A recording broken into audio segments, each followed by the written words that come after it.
with us, and that is this COVID-19 pandemic. The original Alpha strain was one thing, but new variants are a whole other story. This virus, like most, is mutating through happenstance anomalies in its reproductive process. Every so often, the mutation helps the virus get better at its number one mission, finding new hosts to infect and reproduce and jump to a new host. The Delta variant is better at all that stuff than the Alpha was, and couple that with the waning antibodies these vaccines give us, and you have health officials suggesting a third shot of those mRNA vaccines, those by Pfizer and by Moderna.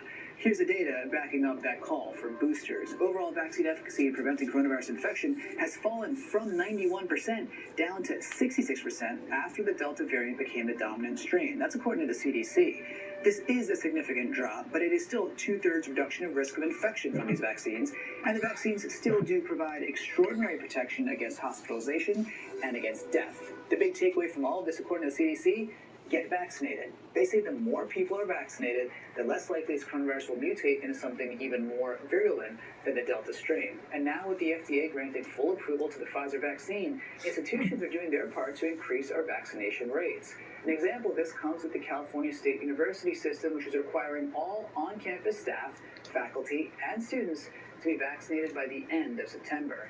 This sort of school vaccine mandate has the support of a vast majority of U.S. students, 73%, according to a Generation Lab Axios poll. Aziza Shuler gets hyperlocal to take the temperature here in Southern California.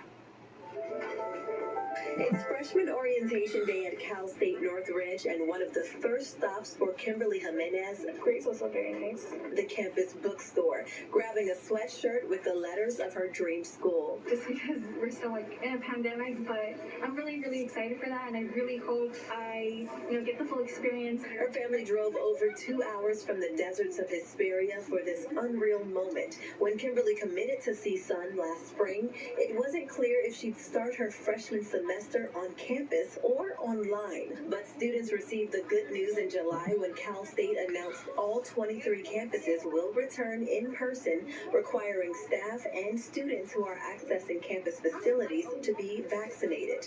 Kimberly's already received both doses because for her, getting the on-campus experience was a top priority. I remember when I was looking at campuses and looking at schools, I really wanted a school that had a big campus and, just having people all around doing picnics and stuff. CSUN Communications Director Carmen Chandler says the university anticipates enrollment to meet its standard 38,000. This semester, 500 classes are scheduled for in-person sessions. Of course, masks required.